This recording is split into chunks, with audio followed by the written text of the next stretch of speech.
घमंड कभी न करने का ज्ञान। श्री स्वामी विवेकानंद जी की एक प्रेरक कहानी। बात उस समय की है जब स्वामी विवेकानंद अपने लोकप्रिय शिकागो धर्म सम्मेलन के भाषण के बाद भारत वापस आ गए थे। अब उनकी चर्चा विश्व के हर देश में हो रही थी। सब लोग उन्हें जानने लगे थे। स्वामी जी भारत वापस आकर अपने स्वभाव अनुरूप भ्रमण कर रहे थे। इस समय वे हिमालय और इसके आसपास के क्षेत्रों में थे। एक दिन वो घूमते घूमते एक नदी के किनारे आ गए। वहाँ उन्होंने देखा कि एक नाव है, पर वह किनारा छोड़ चुकी है।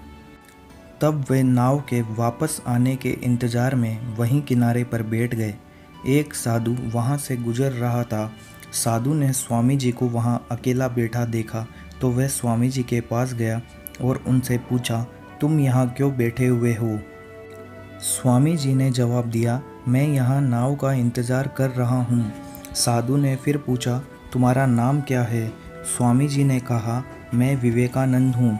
साधु ने स्वामी जी का मजाक उड़ाते हुए उनसे कहा, अच्छा तो तुम वो विख्यात विवेकानंद हो जिसको लगता है कि विदेश में जाकर भाषण दे देने से तुम बहुत बड़े महात्मा साधु बन सकते हो। स्वामी जी ने साधु को कोई जवाब नहीं दिया। फिर साधु ने बहुत ही घमंड के साथ नदी के पानी के ऊपर चलकर अपनी शक्ति का प्रदर्शन किया।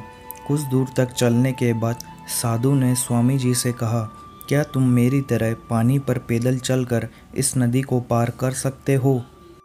स्वामी जी ने बहुत ही आदर और विनम्रता के साथ साधु से कहा, इस बात में कोई शक नहीं कि आपके पास बहुत ही अद्भुत शक्ति है, लेकिन क्या आप मुझे यह बता सकते हो कि आपको यह असाधारण शक्ति प्राप्त करने में कितना समय लगा?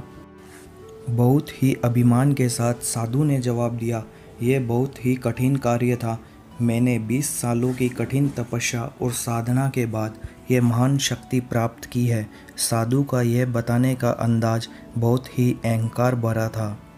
यह देखकर स्वामी जी बहुत ही शांत स्वर में बोले, आपने अपनी ज़िंदगी के 20 साल ऐसी विद्या को सीखने में बर्बाद कर दिए जो काम एक नाव 5 मिनट में कर सकती है। आप ये 20 साल निर्धन बेसहारा गरीबों की सेवा में लगा सकते थे या अपने ज्ञान और शक्ति का प्रयोग देश और देशवासियों की प्रगति में लगा सकते थे, परंतु आपने अपने 20 साल सिर्फ 5 मिनट बचाने के लिए व्यर्थ कर दिए। ये कोई बुद्धिमानी नहीं है। साधु सिर झुकाए खड़े रह गए और स्वामी जी नाव में बैठकर नदी के दूसरे किनारे चल दिए। इस कहानी से हमें यह शिक्षा मिलती है कि हमें ज्ञान और शक्ति का सही प्रयोग आवश्यक है। किसी शक्ति को प्राप्त करके यदि हम उस पर घमंड करते हैं तो यह मूर्खता है। शक्ति का सही जगह पर सही इस्तेमाल करना ही वास्तविकता में बुद्धिमानी है। तो दोस्तों, आपको श्री स्वामी विवेकानंद जी की ये कहानी कैसी लगी? अगर अच्छी लगी तो इस कहानी को एक लाइक कीजिए, इसे अपने दोस्तों के साथ शेयर कीजिए और आपने अभी तक चैनल को सब्सक्राइब नहीं किया है तो सब्सक्राइब कीजिए ताकि जब भी मैं कहानी अपलोड करूं आप लोगों को उसका नोटिफिकेशन मिल जाए। धन्यवाद।